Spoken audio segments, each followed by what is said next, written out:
बहुत बहुत स्वागत है दोस्तों आप सभी का हमारे इस वीडियो में। और आज हम फिर से आपके लिए एनसीएल टारगेट के अंतर्गत 7वां वीडियो लेकर आए हैं। तो आइए जान लेते हैं इसके जो हमारे 20 क्वेश्चन हैं। तो हम स्टार्ट करते हैं हमारे पहले क्वेश्चन से। रॉड के ऊपर थ्रेड्स जब जब लाइन को खींचने पर जो शेप बनती है उसे कहते हैं। तो जब भी हम रॉड पर एक थ्रेड काटते हैं, थ्रेड बनाते हैं, तो उसके ऊपर लाइन खींचते समय जो शेप बनती है उसे हम क्या कहते हैं। तो इसके ऑप्शंस हैं एंगल, बॉटम, रूट और इनमें से कोई नहीं। तो इसका जो राइट आंसर है वो है हमारा एंगल। इसके बाद हमारा नेक्स्ट क्वेश्चन है निम्नलिखित में से किसका सूत्र है कोण बराबर 55 डिग्री। यानी आपसे बताया गया कि किसका सूत्र है। तो यहाँ पे कोण दिया है 55 डिग्री, डेप्थ दी है यानी गहराई दी है 0.6403 गुणित पिच, और पिच दिया है 1/TPI। तो यहाँ पे और रेडियस भी दिया हुआ है यहाँ पे 0.1375 गुणित पिच। तो आपको ए बताना है एक किसका सूत्र है। तो यहाँ पे नीचे थ्रेडों के नाम दिए गए हैं। ए है BSW थ्रेड, जो बी है BA थ्रेड, सी है नेशनल थ्रेड और डी है इनमें से कोई नहीं। तो आपको ये सूत्र देखकर बताना है कि ये कौन सी थ्रेड का सूत्र है। तो 55 डिग्री यहाँ पे दिया गया है, यानी 55 डिग्री कोण कौन सी थ्रेड का होता है तो आपको पता होगा। और इसके बाद जो डेप्थ है वो 0.643 गुणित पिच है, और पिच जो है वो 1/TPI है। यानी ये जो सूत्र है ये BSW थ्रेड का सूत्र है। BSW थ्रेड में जो है 55 डिग्री कोण होता है, डेप्थ 0.6403 गुणित पिच होता है। तो ये जो राइट आंसर है इसका हमारा ए, BSW थ्रेड। इसके बाद हमारा नेक्स्ट क्वेश्चन है निम्नलिखित में से किसका सूत्र है। यहाँ पे एक सूत्र और बताना है जिसका कोण 0 डिग्री है, डेप्थ 0.5 है, 0.5 गुणित पिच है, रेडियस पिच भागित बटे 4 यानी पिच है जो आपकी बटे 4 है। तो यहाँ पे जो है आपको फिर से ऑप्शन दिए गए हैं BSW थ्रेड्स, नकल थ्रेड्स, एक्मे थ्रेड्स, इनमें से कोई नहीं। तो आपको साधारण सी आप इसमें देखकर बता सकते हैं। अगर आपको यहाँ पे कोण 0 दिया हुआ है तो आप, और डेप्थ यहाँ पे 0.5 है, तो आप इसे देखकर बता सकते हैं कि ये जो इसका जो राइट आंसर है वो हमारा नकल थ्रेड। नकल थ्रेड में कोई कोण नहीं होता है, ये बिना कोण की होती है। नकल थ्रेड इस टाइप से होती है, इसमें कोई भी कोण नहीं होता है। तो इसमें जो आप देखकर कोण देखकर ही बता सकते हैं 0 डिग्री है यानी ये नकल थ्रेड है। इसकी डेप्थ भी 0.5 गुणित पिच है, तो इसे हम नकल थ्रेड कहते हैं। ये दोनों क्वेश्चन बहुत ही इंपॉर्टेंट हैं, आपको याद रखना है। इसके बाद हमारा नेक्स्ट क्वेश्चन है रिवेट कितने प्रकार के होते हैं। तो हमारा जो रिवेट होते हैं वो कितने प्रकार के होते हैं, आपसे पूछा गया रिवेट कितने प्रकार के होते हैं। तो यहाँ पे ऑप्शन हैं 2, 3, 4 और 8। तो यहाँ पे आपको बता दें जो रिवेट होते हैं उनके जो प्रकार हैं वो 8 टाइप से होते हैं। रिवेट 8 प्रकार के होते हैं। अब रिवेट जो है आपने पढ़े होंगे। इसके बाद नेक्स्ट क्वेश्चन है हमारा जो है रिवेटिंग कितने प्रकार की होती है। तो यहाँ से जो है आपको पहले पूछा गया है रिवेट कितने प्रकार की होती है। रिवेट हमारी जो है 8 टाइप की होती है, 8 प्रकार की होती है। इसके बाद रिवेटिंग आपको यहाँ पे विधि पूछी गई है, रिवेटिंग कितनी प्रकार की होती है। तो रिवेटिंग में आपको जो ऑप्शन हैं वो है हमारे 2, 3, 4 और 8। तो यहाँ पे जो हमारा राइट आंसर है वो हमारा ए, रिवेटिंग जो है 2 प्रकार की होती है। रिवेटिंग की जो क्रिया है वो 2 प्रकार से हम करते हैं, रिवेटिंग 2 प्रकार से होती है। इसके बाद हमारा नेक्स्ट क्वेश्चन है यूनिवर्सल बेवल प्रोटेक्टर का मुख्य लक्ष्य है।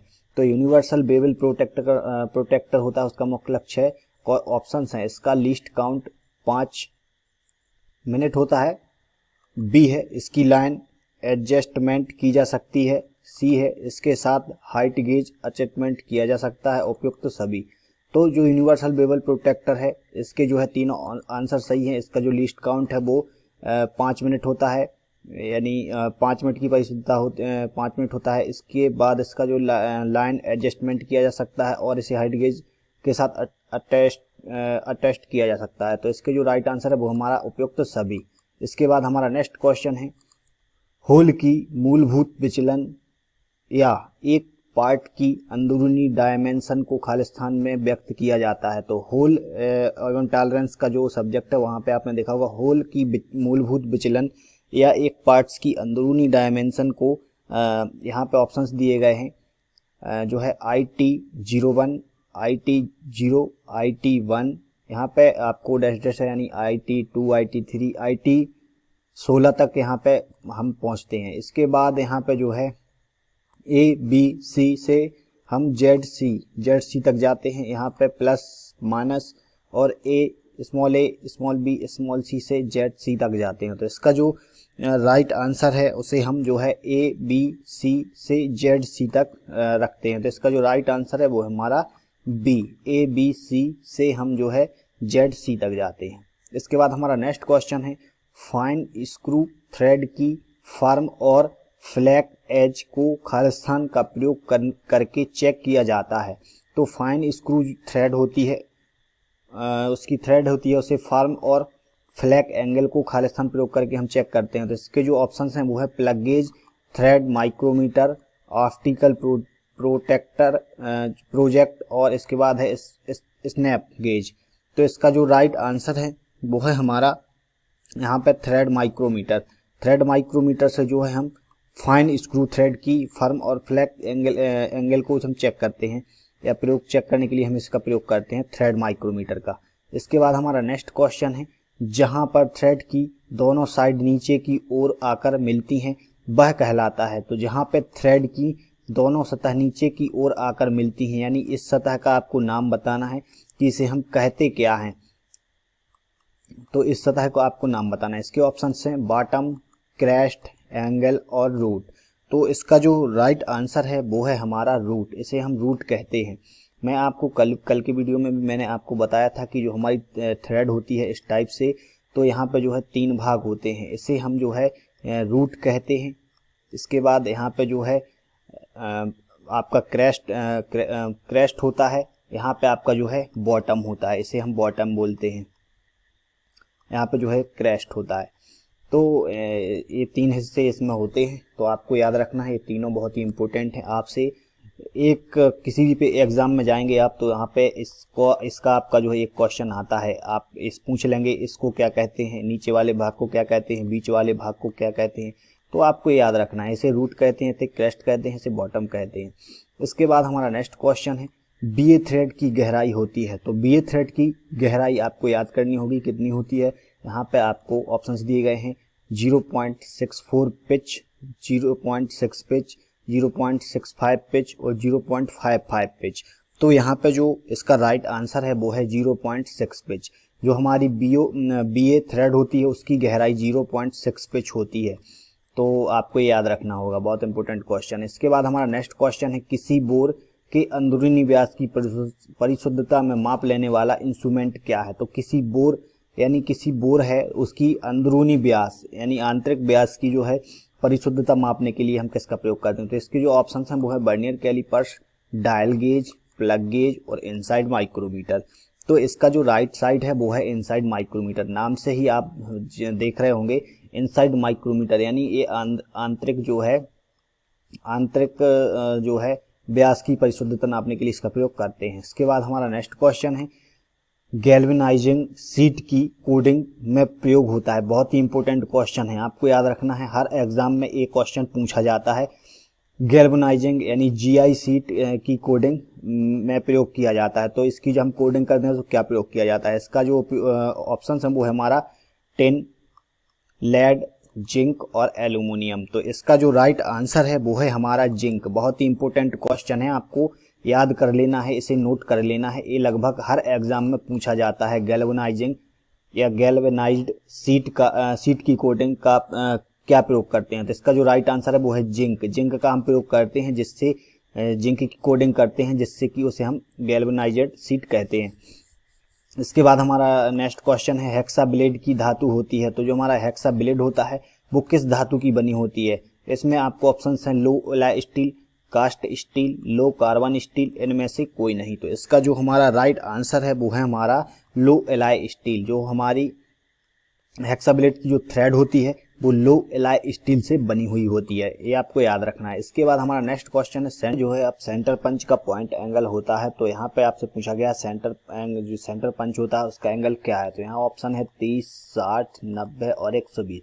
तो आपने देखा होगा 3 टाइप के जो है पंच होते हैं यहाँ पे, सेंटर पंच, डॉट पंच और प्रिक पंच। तो इनके जो है एंगल आपको याद रखने हैं। इसका जो राइट आंसर है वो है हमारा सी 90 डिग्री, सेंटर पंच का जो है 90 डिग्री होता है। तो यहाँ पे मैं आपको तीनों पंच जो है क्लियर कराना चाहूँगा, इनके एंगल क्लियर कराना चाहूँगा। सेंटर पंच का जो कोण होता है वो 90 डिग्री रखा जाता है। इसके बाद डॉट पंच होता है उसका 60 डिग्री रखा जाता है, और इसके बाद प्रिक पंच होता है उसका जो है 30 डिग्री कोण रखा जाता है। तो ये आपको तीनों याद रखने होंगे, बहुत ही इंपॉर्टेंट है। इसके बाद हमारा नेक्स्ट क्वेश्चन है, निम्नलिखित में से रिवेटिंग में कौन से प्रकार हैं। तो आपको मैं पहले बता चुका हूँ रिवेटिंग जो है दो प्रकार की होती है। अब वो कौन कौन सी होती है, उन दो प्रकारों के नाम बताने हैं। तो यहाँ पे जो ऑप्शन है मशीन द्वारा रिवेटिंग और हाथ द्वारा रिवेटिंग, ए और बी दोनों, इनमें से कोई नहीं। तो इसका जो राइट आंसर है वो है हमारा ए और बी दोनों, यानी सी। तो यहाँ पे जो है मशीन द्वारा भी हम रिवेटिंग करते हैं और हाथ द्वारा भी रिवेटिंग करते हैं। तो इसका जो ऑप्शन सही है वो हमारा सी सही है, ए और बी दोनों। इसके बाद हमारा नेक्स्ट क्वेश्चन है, बोल्ट किस आकार का होता है। तो आपने बोल्ट देखा होगा, तो आपसे पूछा गया है बोल्ट किस आकार का होता है। तो बोल्ट जो है षष्ठकोण, वर्गाकार, ए और बी दोनों, इनमें से कोई नहीं। तो यहाँ पे जो है आपने देखा होगा बोल्ट जो है षष्ठकोण और वर्गाकार दोनों तरह का होता है। तो यहाँ पे जो आपका राइट आंसर है वो है हमारा ए और बी दोनों, सी इसमें जो है राइट आंसर होगा, क्योंकि जो हमारे नट होते हैं, नट या बोल्ट होते हैं, वो हमारे षष्ठकोण और वर्गाकार होते हैं। इसके बाद हमारा नेक्स्ट क्वेश्चन है, लेपिंग एक विधि है जो कि निम्नलिखित में से किस की फिनिशिंग करने के लिए की जाती है। तो लेपिंग जो है बहुत इंपोर्टेंट चैप्टर है। लेपिंग के लिए लेपिंग एक विधि है जिसमें किस की फिनिशिंग के लिए हम इसका उपयोग करते हैं। तो इसमें केवल बाहरी सरफेसों में, केवल अंदरूनी सरफेसों में, बाहरी और अंदरूनी सरफेसों में, केवल फ्लैट सरफेसों में। तो इसका जो राइट आंसर है वो है हमारा बाहरी और अंदरूनी सरफेस। मतलब जो हमारा लेपिंग की जो विधि है वो हम बाहरी और अंदरूनी व्यास में, अंदरूनी सरफेस में कर सकते हैं। यानी हम किसी जॉब पर जो है बाहर भी कर सकते हैं और अंदर भी कर सकते हैं। तो इसका जो राइट आंसर है वो है हमारा सी, बाहरी और अंदरूनी सरफेस में हम इसका उपयोग कर सकते हैं। इसके बाद हमारा नेक्स्ट क्वेश्चन है, ऑक्सी एसिटिलीन गैस कटिंग में दो ऑपरेशन किए जाते हैं जो कि प्रीहीटिंग और कटिंग है।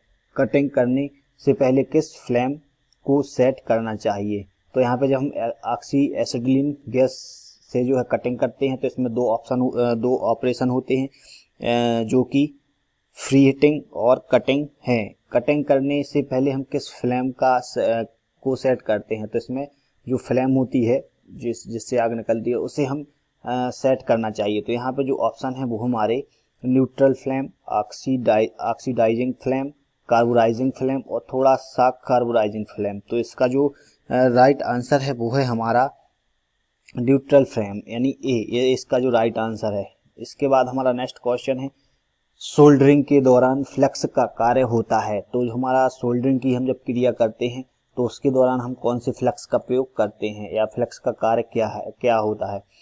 तो इसमें जो है कोरोजन को रोकना, नम सरफेस बनाना, सोल्डर की छिद्रता रोकना और सोल्डरिंग सरफेस को ऑक्साइडों को दूर करना।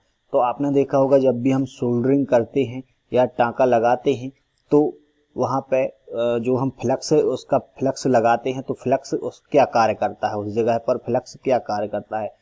तो यहाँ पे जो है आपको साफ समझ में आ रहा होगा फ्लक्स हम क्यों लगाते हैं। तो इसका जो राइट आंसर है वो है हमारा डी, सोल्डरिंग फ्लक्स में ऑक्साइडों को दूर करने के लिए। मतलब जब हम सोल्डरिंग करते हैं तो उस जॉब पर जहां हम सोल्डरिंग करना चाहते हैं वहां पर जो है ऑक्साइडों को दूर रखा जा सके और उसमें जो है छिद्र ना रहें या फिर उसमें वायु प्रवाह ना हो, जो भी यहाँ पे रखा जाता है। तो यहाँ पे ऑक्साइडों को हम दूर करने के लिए इसका जो है प्रयोग करते हैं। इसके बाद हमारा नेक्स्ट क्वेश्चन है, हैमर का आई होल अंडाकार तथा सेंटर की ओर टेपर होता है तो क्योंकि इसका आपका कारण बताना है।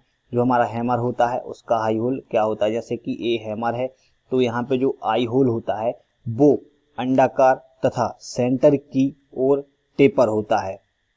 तो इसका कारण क्या है, इसमें आपको बताना है। यह भार को कम करता है, इसका बनना आसान है, यह हैमर के लिए आवश्यक प्रयास को कम करता है। इसके बाद इसमें हैंडल पर बेज लगाई जा सकती है। तो इसका जो राइट आंसर है वो है हमारा डी, इसमें हैंडल पर बेज लगाई जा सकती है। इसका जो यहाँ पे जो आपका टेपर होता है उसमें जो है बैट या जो हैंडल होता है वो आसानी से लग जाता है, और इसके बाद हम यहाँ पर जो है एक उस पर बेज लगा देते हैं या एक कील ठोक देते हैं, तो वो वहाँ पर सेट हो जाता है। तो ये तो थे हमारे आज के बहुत ही इंपॉर्टेंट 20 क्वेश्चन जो कि आपको हर एग्जाम में लगभग पूछे जाते हैं। तो दोस्तों ऐसे ही क्वेश्चन के लिए आप हमारे साथ बने रहिए और हमारे सारे वीडियो देखिए। हम आपको जो है हर तरह के क्वेश्चन, अच्छे से अच्छे क्वेश्चन छांट कर जो है लाते रहेंगे। और अगर आप हमारे YouTube चैनल पर नए हैं तो आप हमारे YouTube चैनल को सब्सक्राइब करें और हमारे वीडियो को लाइक और शेयर जरूर करें। धन्यवाद।